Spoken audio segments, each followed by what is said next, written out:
टीना, बहुत बहुत स्वागत है आपका बीबीसी में। धन्यवाद। मैं यही जानना चाहूँगा सबसे पहला सवाल कि एक दिन जब रिजल्ट आने वाला था उससे एक दिन पहले और एक दिन बाद ज़िंदगी कैसे चेंज हुई, मैं ये जानना चाहूँगा कि आप हमारे लिए वो बयान करें। एक दिन पहले तो बहुत ही नर्वसनेस थी, दिमाग में बहुत डाउट्स आ रहे थे कि रिज़ल्ट कैसा रहेगा।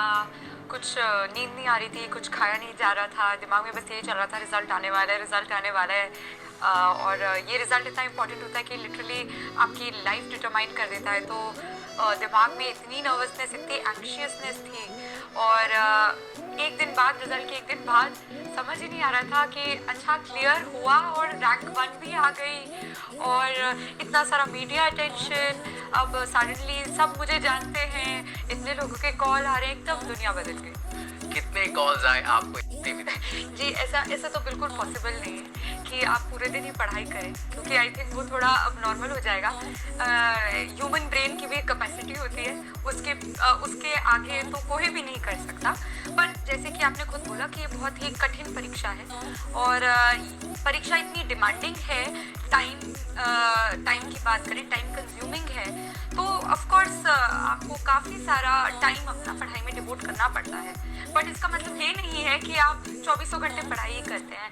और आपने मेरे से पूछा कि मैं कितने घंटे पढ़ाई करती थी, तो तकरीबन हम कह सकते हैं 8 घंटे एक दिन में। पर इसी के साथ साथ अगर सही मायने में बहुत अच्छे से पढ़ाई करनी हो, मन लगा के पढ़ाई करनी हो, तो मुझे लगता है कि एक अच्छी स्लीप, एक अच्छी नींद होना भी बहुत बहुत महत्वपूर्ण है। क्योंकि अगर दिमाग वेल रेस्टेड नहीं होता है तो आप अच्छे से पढ़ाई नहीं कर पाते। साथ ही साथ बहुत ही खुश भी रहना होता है, बहुत मोटिवेटेड भी रहना होता है इस एग्ज़ाम में। एग्ज़ाम बहुत कठिन है और हर तीसरे दिन ऐसा लगता है कि नहीं, अब नहीं हो रहा, अब रहने देते हैं, अब ये शायद हमसे नहीं हो पाएगा। तो जब ऐसी परिस्थिति हर तीसरे दिन आती है तो एक अपने आप को खुश और मोटिवेटेड रखना भी बहुत बहुत महत्वपूर्ण हो जाता है। मतलब आपने 10वीं कक्षा से ही ये डिसाइड कर लिया था कि आपको सिविल सर्विसेज में जाना है? सोच रहे थे, बट मैं तो कहूँगी 11वीं में ही हुआ, 2 महीने साइंस करने के बाद। कोई ऐसी चीज जो आपको मोटिवेटेड रखती हो, जिसने आपको मोटिवेटेड रखा? क्योंकि आप जब पढ़ती हैं, जब किताबों में अपना ध्यान लगाती हैं तो मन भटकता है, ये लाजमी सी बात है। जी। आप किस तरह से अपने आप को रोके रखती थी कि नहीं, अभी करना है, अभी मंजिल दूर नहीं, अभी पास है।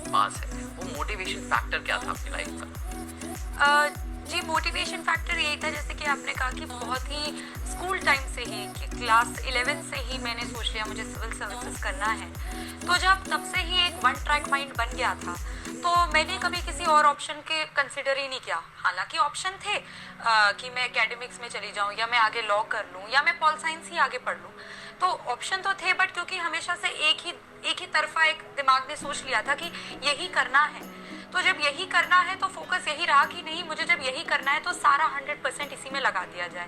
साथ ही साथ मम्मी पापा मोटिवेट करते रहे।